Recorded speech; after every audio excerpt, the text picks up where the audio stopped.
What's up, guys? I talk a lot about 20CP, CTS20CP, Carpenter Steel's version of S90V. And I talk a lot about how good the edge retention is, so I figured I would put my bullshit where my mouth is and just do some cut tests with it. Everybody likes seeing cut tests, right? I do. I love it. If you're subbed to my channel, you probably like watching people cut shit too, so figured y'all might get a kick out of this. This is a 3/4 inch sisal rope. I just unbraided probably a 3 foot length of it. It's probably a little bit under 3 foot, but these are little 1/4 inch pieces of sisal rope, and this shit is super rough on your edge. Extremely bad. It's extremely hard to get through. It's extremely rough on your edge. In my experience, this dulls your edge faster than cardboard. Much faster than cardboard. So I'm just going to sit here and do some cut tests with it, and my goal is to cut for a little while, then slice some phone book paper, and I'm going to proceed with that until it no longer slices phone book paper. So I guess I'll just get right to it. I'm going to try and make these cuts as close together as possible so I'll save rope. And it may take me a couple slices to get through it just because it's so tough. I'm going to try and use the whole length of the edge. And this was a hair whittling edge before I started this. You just have to trust me on that because I didn't show you.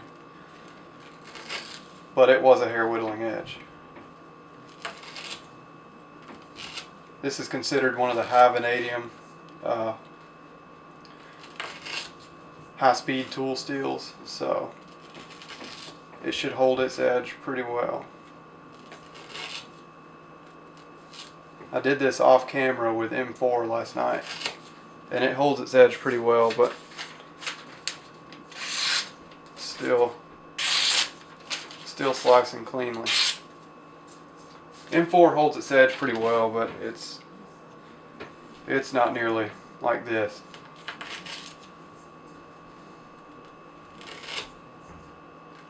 This stuff is extremely hard to get through. I mean, jeez.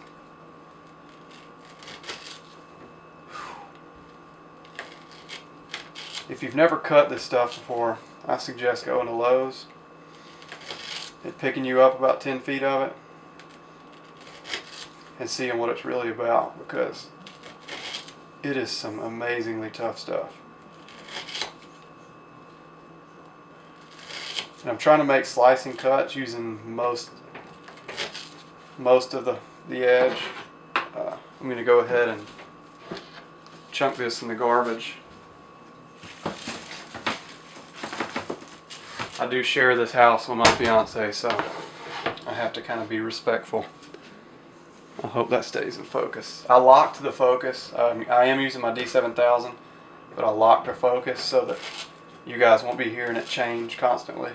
So I hope everything stays in focus.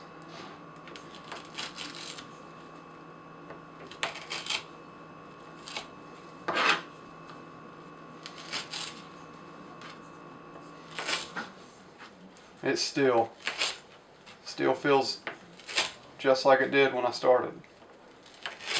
M4 was pretty much not dull, but it didn't retain its paper slicing edge this long at all. Probably about half as long. So still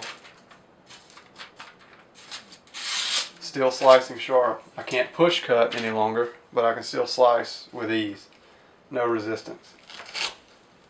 So I'm just going to continue on.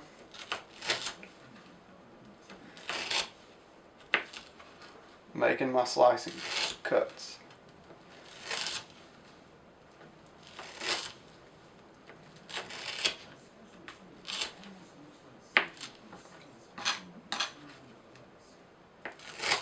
These tool steels, what they do, they don't dull like some of the low vanadium steels like 154 cm and VG10, they dull differently. And I know that's a weird comment to make, but low vanadium steels retain this pretty sharp hair shaving edge for a while, and then after that hair shaving edge is gone, it doesn't take long before they're just dull, butter knife dull. These lose that hair shaving edge and they retain what a lot of people in the knife community call a toothy edge, which still cuts, and it seems to cut forever. So I think that's probably the stage I'm at now, because I actually cannot feel a difference in the cut as of yet. So I would guess that right now we're still paper shaving or paper slicing sharp, which we are, no difference. And all the people that like to say that these high-speed tool steels don't really give you that much of an improvement, they're either biased for some reason, have an agenda, or they've just never used them. Because I've used a lot of steels, played with a lot of steels, tested a lot of steels, and these high vanadium steels just blow everything else out of the water.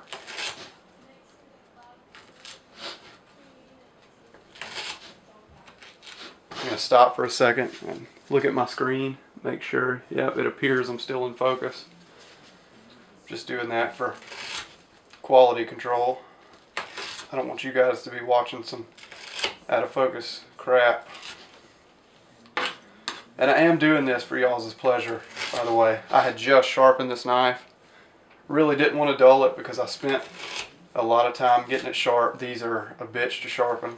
So I hope you guys appreciate this. I can start to tell a little bit of difference in the pressure it's taking to cut. So gonna see. Yep. Knew I could tell a difference. Now we're into what people like to call toothy edges, which is still extremely sharp. It's no longer a hair shaving edge. So I'm gonna go ahead and chunk this. I have no clue how long I've been doing this, so this may turn out to be an extremely long video. I'm gonna keep cutting, which in these rope cuts, I said that I could tell a difference, but it's still not hard at all to cut this rope. I mean, it is hard, but there's not much of a difference cutting this rope.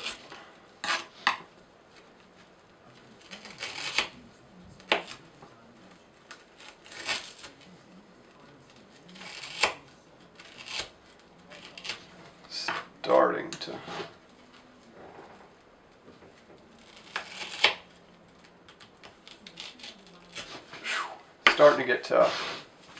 By the way, there's no hot spots when I'm doing this. The only part that's getting a little irritated is right here on the clip, and that's not even what I'll consider a hot spot. The jimping, I'm digging into it pretty hard. It's not bugging me. It's a really comfortable knife. Great ergonomics.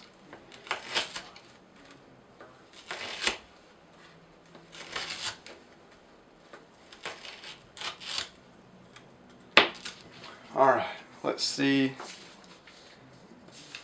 if it will cut this.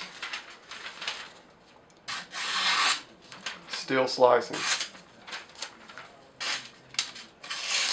If I make more of a slicing motion,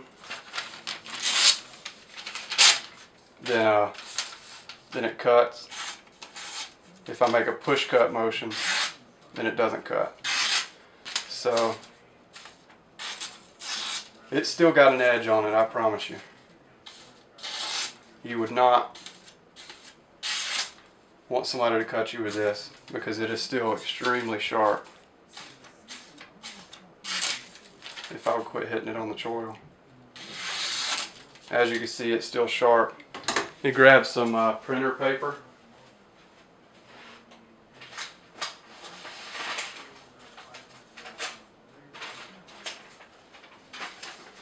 I'll show you that it still cuts printer paper.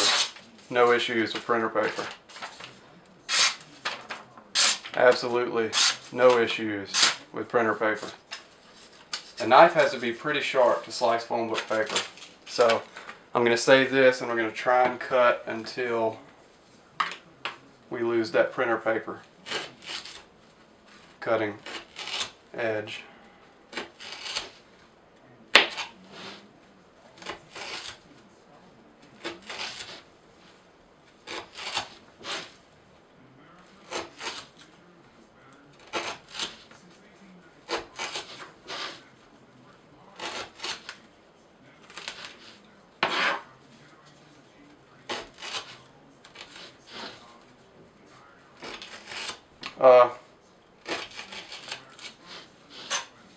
I have had the option to monetize my videos for a while. I just haven't done it because I didn't want to alienate you guys and make you think that I'm trying to make money off what I'm doing, because I'm not. But if you would drop me a comment and let me know if ads on my videos would really bug you. Because if they would, I won't do it, but if they wouldn't, then I would love to make a few dollars doing this, because it does cost me a little bit of money to do these videos, and not to mention my time. So I'm going to see if we still have a printer paper, and we do. This is the level of sharpness that I don't think it will lose. It'll stay this sharp for, I don't want to say indefinitely because no steel will do that, but it will hold this sharpness for many, many, many more cuts. I would say I could do this for another hour or two and it would still be about that sharp. It just doesn't lose these toothy edges. What has happened is I polished the edge and got it hair whittling, and there's vanadium carbides in the matrix of the softer steel, and what has happened is through dulling I have ripped away most of the softer steel in this matrix, and now little carbides, little vanadium carbides are exposed on this edge, and they're so hard that as long as they stay in the matrix, this knife pretty much won't dull. The only way, not the only way it'll dull, but the main way it dulls is by ripping those carbides out of the matrix. So that's what makes these high vanadium tool steels last for so long. And as you can see, it's still easily slicing printer paper.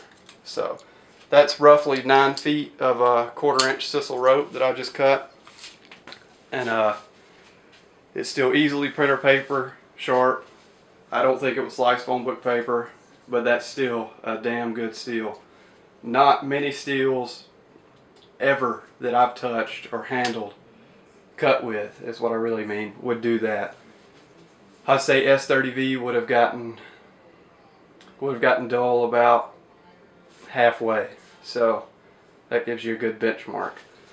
Thanks for watching, guys. This video is extremely long. Sorry about that. Thanks for watching. Please subscribe. Please like it.